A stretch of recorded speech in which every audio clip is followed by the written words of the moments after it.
What's up, guys? It's Jojo Alonzo from iHeart's 105.3 The Beat. How you feeling, Jojo? You good? I'm feeling good. Who are you? Who am I speaking to? Well, it's the biggest in the building. Big Homie Kodaq. Big Homie Kodaq. Yeah. And you know it's from the Jojo and Big Homie show. We are in the Duncan Music Lounge right now, but we have a legend in the building with us today, man. An icon. Ooh, woo, Jeezy. Give it up for Jeezy in the building. What up, though? What's happening? Oh, man. It's good to see you. Yeah, again. yeah, we meet again. Yeah, we meet again. You didn't bring us no, was it cognac? Nah, I didn't bring none this time. He ain't bring us. Yeah, I've been He bring us none this time. It was too I'm on lit this book run, last yeah, time. right. You on the book run, you yeah, pull in. we had a little bit too much last night at the bank. Shout out to TIP. Okay. He came through and we did cocktails and conversations to talk about the book and to talk about some of the legendary moments we had together. So I was nodded out, is what I'm saying. I know. I can believe it. He How brought was the that? He brought the water instead. He We brought got the some water Defiance today. fuel for if you like some of that. We love Okay, water. yeah. I love water. I do too. I have to drink a lot of water now. But Well, yeah. So, what was that moment like? You know, last night you, Tip, in Atlanta, Yeah, talking to the on people about your Bankhead. book. Yeah, like I mean, it was legendary. I mean, it was like to see how far we both came, and the trip part is to be able to laugh about some of the things that would have made us cry back then. yeah. right. That was funny. Yeah. You know, because Tip is hilarious, Yeah. and But- he was telling stories, and it was just like I'm just sitting back like, damn, we can laugh about this now. Mm-hmm. Yeah. Yeah, because at the moment, you know, when people are going through adversity, Mm. they don't really think about, you know, the outcome. Right. So let's talk about your book, Adversity for Sale. Yes, Adversity for Sale. You got to believe. Available anywhere books are sold right now, and I did the audio version. So when you get the audio version off of Audibles or Amazon or wherever you get your books at, it's in my voice. I was about to ask that. Yeah, Is it I in was your just about to voice? ask that, yeah. That's hard. Yeah, Okay. it That's was hard. yeah. How long did it take you to create that? I mean, it was different because, like, when you're reading, a book to yourself, you know what I'm saying? Say, if you're sitting on the beach or whatever, it's calm. But when you're reading it for listeners to understand what you're going through, you have to act out what you're feeling. Right. So it's very therapeutic because a lot of that stuff I hadn't dealt with yet. Mm-hmm. You know what I'm saying? So it was just like a lot of reality checking. Yeah. And it was fun at times, and then sometimes I had to walk away because it was too real. Like, some of the tripping up times. I got a question. You're writing a book. That's we talk about Jeezy from back like early 03, 02. It's like would have never thought that. So do you think that sometimes rappers will be too afraid to grow? Like they may not be able to or willing to show any growth. Because I would never thought Jeezy would have wrote a book, and now here you are writing a book. I told him back then, I'm the author of the book. A genius wrote it. You Yeah. remember that? I don't even think it's a rapper thing. I think it's a black man thing. You know what I'm saying? When we come from where we come from, it's hard to grow. It's hard to be different. It's hard to be the first one to step out there. Because, that ain't like a popular...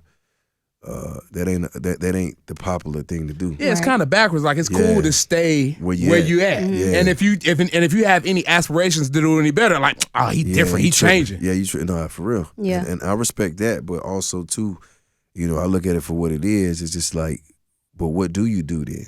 Yeah. You stay in the same position, so you're not exempt to any of this. Yeah. Right. When you look at Nipsey Hussle, which is my brother, it's just like, look at all the good he was doing.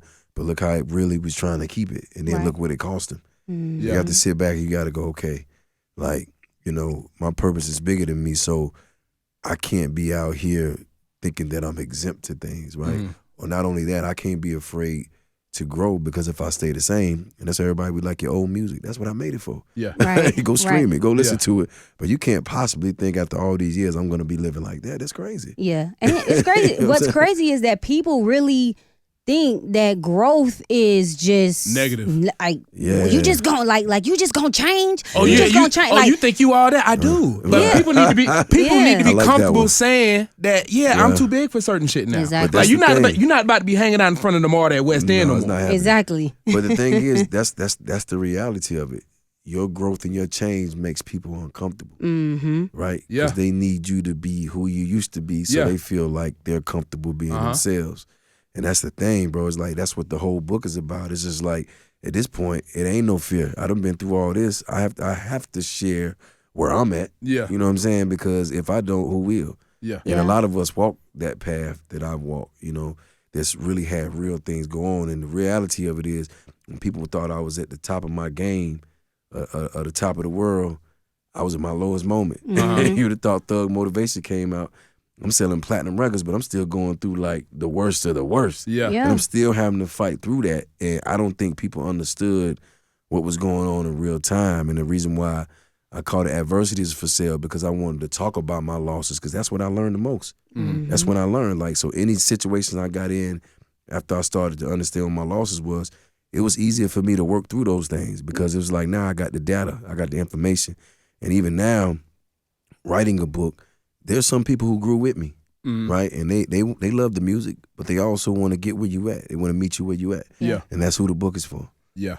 And a lot of times, sometimes your growth can make somebody else look comfortable, because if there is no growth for them, then they're going to sit in that moment in life to where they were the most comfortable, where a lot of people, it may be, that's high school for them. Like, you see a lot of people hanging on to their high school accolades, and they're like 38 years old. I used you don't get over that? I used to be the running back, man. I was ready, you know what I mean? And I had 5 touchdowns at Bruns. I used to. Like, What you doing now? was a rooster. It's like a jail, boy. Everybody got rich stories. Boy, I was so rich when I was on them streets, man. I had, you know what I mean? Yeah, but man. it's just like, that's the past. You know what I'm saying? I try to stay in the present and prepare for the future. But the reality of it is when you look at people like Pac and all these guys that were really leaders, it's just like if Pac was here, you had to know he wasn't going to be that at his age. Yeah. You know what I'm saying? He probably would have been one of the first billionaires, I think, to believe. Yeah. You know what I'm saying? He probably would have been one of the first cultural leaders. Could you imagine when the riots happened during the pandemic, what Pac would have had to say about that? Yeah. You know what I'm saying? And how everybody would have listened. Exactly. You feel what I'm saying? That's power. Yeah, it's power. Yeah. Yeah. And where there's people, there's power. Right. For sure. So let's talk about some of the growing pains that you had to go through while making the changes in your life, like with the growth and everything. Right. I mean, it was always uncomfortable. You know what I'm saying? It was always uncomfortable. It was always, am I making the right decision? It was like when I left the streets and tried to, dive into rap full-fledged, it was weird because I'm leaving something that I'm taking care of my family with, and I'm getting money. I'm successful in my eyes. I'm living a lifestyle, right? Now I got to dumb my lifestyle down because now I got to invest into my music. So now I'm not living the same. And then as I'm going cold turkey, there's a slight chance that this rap thing might not work. Yeah. So what happens if it doesn't work and then I ain't got any more paper and I can't go back to the streets? So that was really uncomfortable. You know what I'm saying? Because, you're not talking about somebody who grew up like freestyling in the lunchroom. You see what I'm saying? Or writing songs in my free time. You see, I'm diving into something. I'm just watching and I'm learning. I'm going, T.I. doing this and this one, Master P doing that. And I'm just picking what works for me. Yeah. And then I'm going to go over here. And last thing you want to be, you know how I go, bro. Like, last thing you want to be is a street guy who get money and got clout in the city. And then you end up being some whack rapper. Exactly. You know what I'm saying? Like that's like the corniest thing ever. And by the way, people used to joke about that. Oh, the rapper this, the rapper that. And it was crazy because rap saved my life. When everybody started leaving and going to jail, like, rap was what kept me safe. I was in the studio most of the time, right? And my dream, my biggest dream was to be able to buy, and like I said, I bought my mom, her first house was a single wide trailer about the size of this studio we in, but my dream was to buy my mom a house in her name. And I was going to be able to get it in my name and have her as the person to live there. And I know I wasn't going to be able to do that with street money. Yeah. I don't think she would have took it with street money, honestly. So I do have a question. Since we're talking about your growth and your transition, which one took the most adjusting? Going from the streets to rap or going from rap into this space you are as kind of like a social influencer, like you meet with presidents now, Right. So which one of those took the most adjusting for you? I think going from being Jeezy into Jeezy Jenkins. Yeah. Because, again, you're comfortable. I can tour for the rest of my life. You know what I'm saying? I'm good. You know what I'm saying? But this is, now you're becoming vulnerable. But I'm learning there's power in vulnerability. Now you're opening up and telling your story. Now you're letting people in. And the way that I was able to stay safe is not to let people in. But also, I started to notice that it brought people closer, right?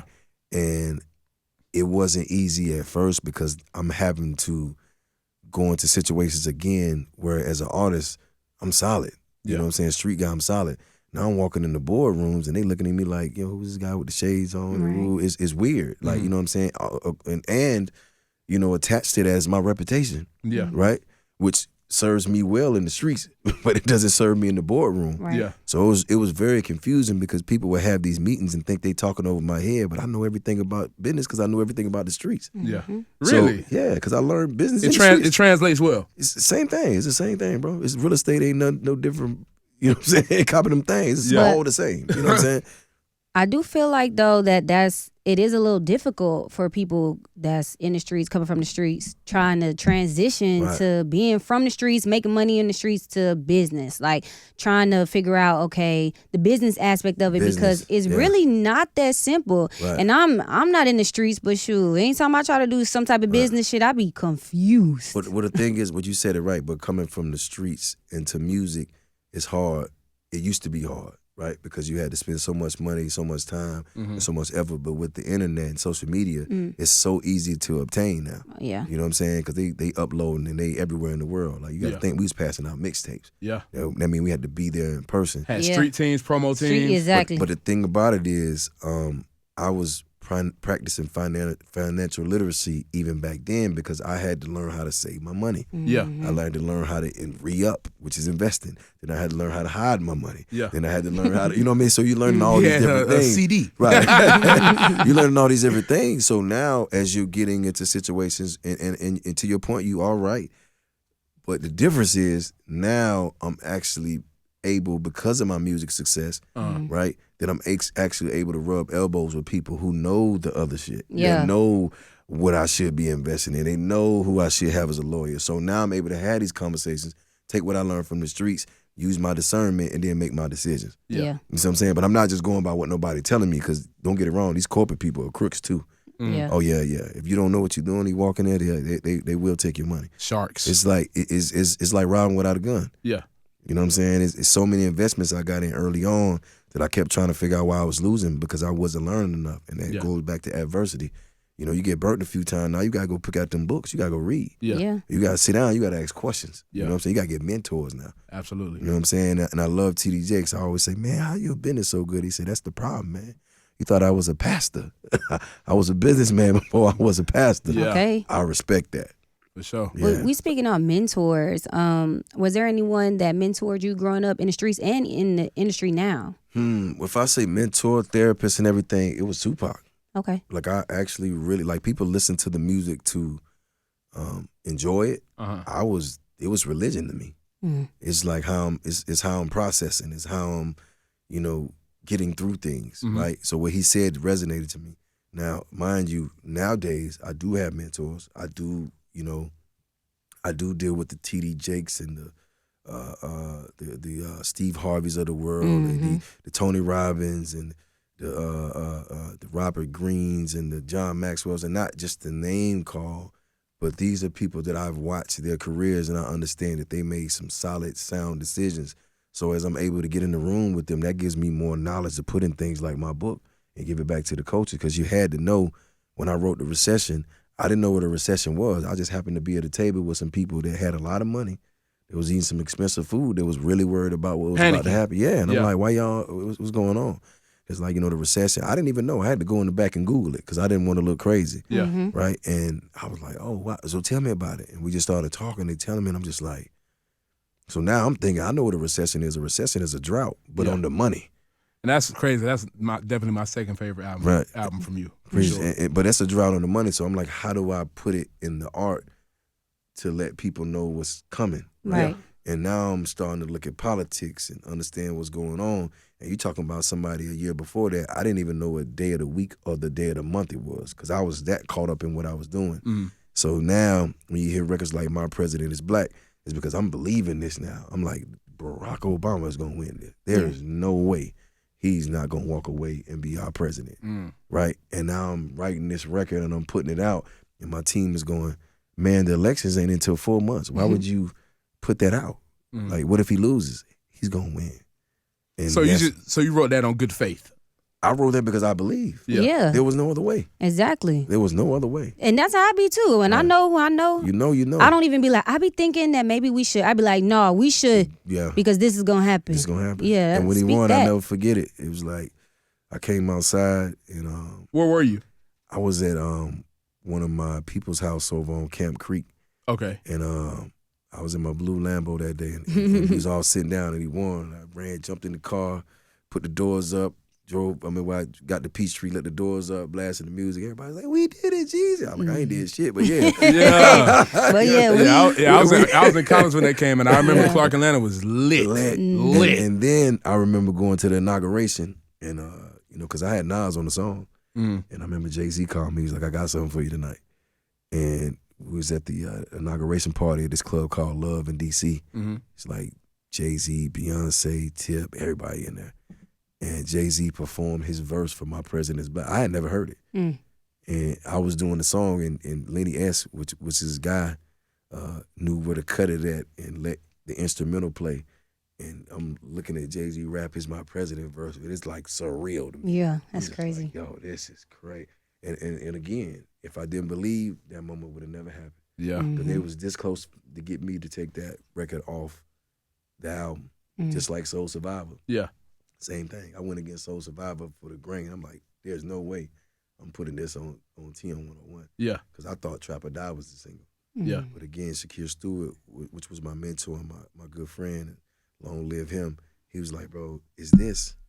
And I didn't believe it at first, but I started to see it when I started walking through the airport, and people be like, "Hey, kind of Young Jeezy." I was just like, "Oh, I get it." Yeah. We ain't rapping for Atlanta, we rapping for the world. Facts. Right. So I got a question. We just talking about the music thing. You know, everything that you've been doing has been monumental, iconic. You know, TM 101, one of the hottest hip hop albums of all time. I received that, brother. Everybody don't agree, but I'll take that today. It's hits.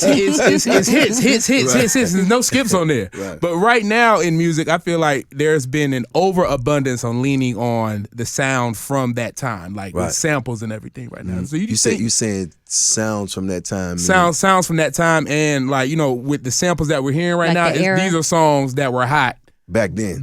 Yeah. So I feel like it's an overabundance. People are leaning too much into using samples now. Right. So what's your thoughts on that? I think it's safe. It's safe? Yeah, because a lot of people are just because if you take a song that was already a hit and you just get a melody to it, there's a chance that it might be that same song to somebody who's never heard it before, right? And it's easy, and that's the thing. When I was doing Trap or Die and Thug Motivation, like you got to think, I came out when Knuck If You Buck was cracking and Snap Music, and I can only imagine. And I love what Scrappy and all those guys doing, but I can only imagine if I went with the times and tried to do that. Made a Snap song? Yeah, because as that faded, I would have faded as well. So I think the best way, to do any art form is to be authentic, 100% authentically you. I agree. You know because now I feel like that's leading into why we do not have as many like big stars in hip hop and in music, because is this person, do we like this song, or do we like what this song reminds us of us? And it's also the vibration. Yeah. When you think of trap music and stuff like that, it's a different type of vibration, and people pick up on it. That's why it's so commercial now, because you can hear somebody, and even with the drill music, it's the vibration. So you don't got to even know nothing about drilling, because I damn sure don't. I don't know what drilling is. Not no disrespect, but what I'm saying is, I didn't know that was a thing until somebody told me it was a thing. But I understand the music. Yeah. You see what I'm saying? But you can be from any coast and get a drill beat and sound like you from wherever that's from. No, facts. But a lot of people didn't know that those guys, because I researched it, I sat back and looked at the whole thing. Those guys were maybe 2 blocks away from each other, and they was warring and beefing for decades. And that's where that music came from. Okay. You see what I'm saying? Okay. Warring and beefing for decades. And that's where the music came from, because it was like retaliation music. Yeah. You know what I'm saying? But everybody else picked that up, just like trap music. I would hear people like say the word trap in their music, and you can look at the person and clearly tell they don't understand what that means. Well, people throw trap in front of everything. I saw somebody had trap teas, like boba teas, like they have trap yoga, trap brunch. Like yes, trap has been. What's the word I'm looking for? With people, it's commercial. It's commercialized, but like it's been gentrified as well. Gentrified. There we go. It's been gentrified as well. That's for sure. That's a good way to put it. Yeah, trap music has definitely been gentrified, and that's why I'm gonna be honest. Like when people say that, and like about what's your contribution to trap, I'm like more like, what was my contribution to culture? Yeah, you know what I'm saying? Like what I'm gonna get caught up. I'm bigger than that, right? Yeah. And to me, the new trap is being an entrepreneur. Yeah, right. And I came from trap houses, and the reason why we call them trap houses is because you in there, you trying to get the cheese. There's a possibility you might get caught up, and these are all these dire situations going on in this place. But that's where the money at. That's where the bread. That's where the cheese at, and that's why we would call them trap houses back then. But trapping right now is being an entrepreneur. To me, trap is the difference from, I would say this, trap is the difference to me from being trap. I would associate that with being a hustler. Oh, yeah. I would associate entrepreneurship with being a CEO. And that makes a lot of sense because a lot of people would say that about your music. They say Jeezy music made us want to get some money. Right. Period. But as the vibrations change, now I'm hoping that I encourage people to run companies. Yeah. To build generational wealth, to do things outside of the box. You feel what I'm saying? Because when you ask me about the 50 years of hip-hop, hip-hop has made some entrepreneurs, man. Yeah. You know what I'm saying? It's put some people with some power. They've done some powerful things, bro. And you couldn't do that with anything else because culture moves everything, right? And we are culture. But at the same time, like how you look at somebody like Jeezy and see where he's at in his life and his career and the type of moves that he's making. And he came from where we came from. Right. You know what I'm saying? Right. And that's the thing, like everybody didn't choose to evolve. So it was people that was from his era that didn't get the memo. You see what I'm saying? And that's what it's about, because he was a hustler. Now he's a, I would say he's still a hustler. Yeah, but a little bit more than an entrepreneur, I would say. For sure. You know what I'm saying? But people was thinking, I'm gonna continue to hustle. I'm gonna continue to, but no, it's like, you entrepreneur, you making money in your sleep. I want to be over there. Right. Yeah. You feel what I'm saying? Like I don't. We don't want to have to hustle up and wake up and have to touch the money to get it. Right. Yeah. Right. Or be there in person to get it. Exactly. Nothing against that, but I think the goal should be to set yourself up so that you can scale it. Yeah. Well, a lot of times people they don't have that type of vision for themselves, because a lot of people think that they have to, you're going to get this job, work this job till you die, and that's the only way you're going to get your money. But that's where I came up at, and that's why, I say, and I start the book off about what my childhood was like, because I knew that there was beaches and palm trees and all these things out there. My friends didn't know that. They thought I was crazy. So when my parents got a divorce and I had to go back to the hood, I'm like, how do I get back to that? Yeah. Because I know what this is. So that started me on my journey, because now I got to figure out a way to get back to what I felt comfortable and I know that is out there, right?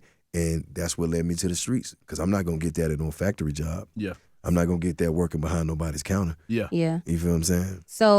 So about Adversity for Sale, like, you're talking about your childhood now. What else is it that people can expect, reading the book? I know that it's a lot of growth in the book, so what can they expect? A lot of life lessons, a lot of, if you follow my career, a lot of what was going on in real time. Like as you was seeing things happen, the recession being written, this is why. You seen me, you see me, go through the whole trap or die phase. This is my marketing strategy was. And hopefully that helped you. You see, when I was going through TM 101, you'll know that I tore my vocal cords and I couldn't talk for 6 months, right? You'll know that after I healed from that, I went through Bell's palsy, which caused my whole face to slant. Really? Yeah, and this is at the height of my, I'm getting 100 a show. You know what I'm saying? I'm booked up. I can't do none of this. Right? And I had to continue to believe, but I also had to start to work on myself to get myself in a better, healthier place, because I wasn't taking care of myself. So that's the type of stuff that you'll hear in the book about what's going on in real time. And you'll also hear about all the times that I was losing and I kept the faith and I kept believing, because I think that that's the most important part, because we all lose every day. I damn sure don't win every day. Yeah. You know what I'm saying? But I still believe. Yeah, for sure. Yeah, and it's also about bouncing back from those losses. Right. A lot of times people, they go through losses and they feel like it's over. Yeah. You know, and they don't have the strength to get up and keep on moving. So that's why I appreciate that, you know, you coming out with this book so that you can educate our community, because you influenced a lot of people. A lot of people. You know, so and a lot of us really, like, we don't read. We don't read, but when it's people like Jeezy that come out with this book that's gonna put us on game, and we want to know like where he came from and the struggles and things like that, we gonna read this book. Yeah, and not get the audio book, because that's where I started. Or even the I audio. Love audio books. And what makes it even better is it's in your voice. So it's like, you know what I'm saying? Story time by Jeezy. And exactly. And not for nothing, I've been doing these book tours and these signings, and just to see the homies coming in off the street buying 5 and 6 books. Man, I'm getting one for my boy, he locked up. I'm getting one for my brother. That's women dope. coming in there buying it for their husband. You know, fathers coming in there buying it for their kids. I'm just going like, wow, this is different. Yeah, it's a different type of energy. Yeah. I could tell you. I could tell you straight up when I told all my people, they from Macon. I told them, I got Jeezy coming in. We talk about the book. Hey, make sure I get a book. Don't worry, I'll send you the link. That's love. That's love. That's love. So you go ahead and do that. So I got one more question before we time up out here. Do you think they did enough for the South for the 50 years of hip hop? Like, did they recognize that's a good question. Our contribution? You mean like it BET, or you mean? I mean like nationally. I think it's so much, man. It's hard. I think we could have done more. As the South, like we could have got together and threw something crazy. Facts. And threw this big thing that everybody came out to. But also too, I think everybody's busy trying to, you know, either live life or continue to do what they do. That we are not all on the same page, right? And it's other people that's celebrating this for us, meaning that, you know, there's corporations and television shows and all these. We want to celebrate 50 years of hip hop. Right. They haven't been tracking it for 50 years. They just know that it's coming up, and this is something that culture is going to shift. So it's going to get some eyeballs on you. You know what I'm saying? But we could have celebrated it more. And I think that if it would just been a crazy concert somewhere and everybody just pulled up and, you know what I mean, did records and gave love, like, who wouldn't come to that? Exactly. You know what I'm saying? I just feel like it just came and went down here. It's like it was just another week. Another day. I got some shoes out of it. I'll tell you that. That's about it. And guess what kind they is? Air Force One. Hello, you got to know that. Old school Chevys, drop top Porsches. But Couldn't walk a mile off it. Hey, I got them on too now. You know. I'm not finna play with y'all. But we appreciate you coming and kicking it with us, man. I appreciate the love. You come in and drop those gems. Yeah, I appreciate the love. And like I say, Adversity for sale out now. Anywhere books are sold. If you don't like picking up hard copies, get the audio version.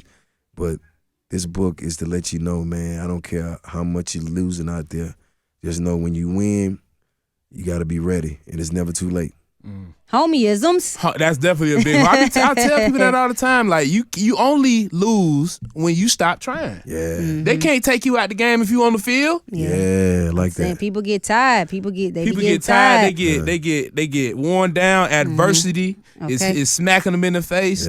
But listen, you could get through it. You stay on that field, you gonna get a touchdown. You gonna get a touchdown. Or a sack one. Right. Okay. Something. Or you gonna make a play. You gonna make a play. Keep yourself in the game. Like you keep yourself in the game. And that's for everybody, man. Keep yourself in the game. You're going to make a play. You're going to make a play. I like that. All right, well, we appreciate you. It's love, the JoJo and Big Homie Show in the Duncan Music Lounge with Jeezy.